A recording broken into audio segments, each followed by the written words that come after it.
If you have a child that has a nosebleed, you need to lean them forward. Sometimes they go, oh, but my mum says you need to go back. If you go backwards, you can't see when it's stopped because it's all going down the back of their throat, and it'll make them feel sick as well.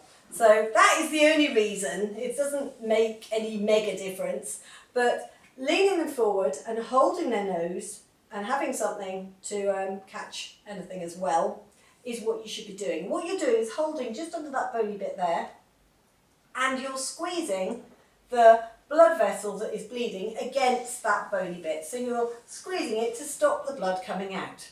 So when you are holding it, there shouldn't be any blood coming out. And if you keep changing your grip until you get to the point where there's no blood at all, then that's the right place to be. You then keep holding it, or they can hold it themselves, up to about 10 minutes or so. If when you let go, it starts to bleed again, then another 10 minutes and another 10 minutes. It's not 30 minutes blood loss, but it's holding it, it stops, and then you hold it again.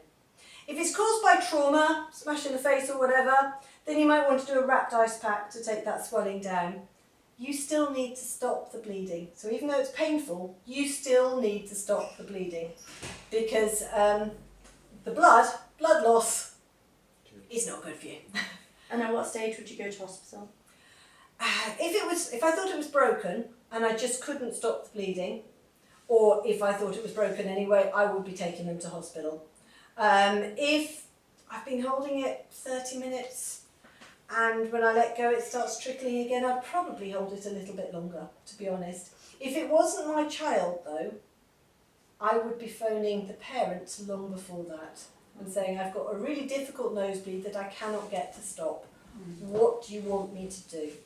Because the parents are ultimately the ones that are in charge with this. And if they say, you know, we will come straight in and get them down to hospital, then do that. But so long as you're able to hold it and stop the blood coming out, it should eventually clot. And does it ever not come from the nose, but from anywhere else in the body?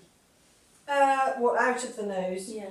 If it was watery blood and it was a result of a really severe head injury, then that could be an indication of a skull fracture.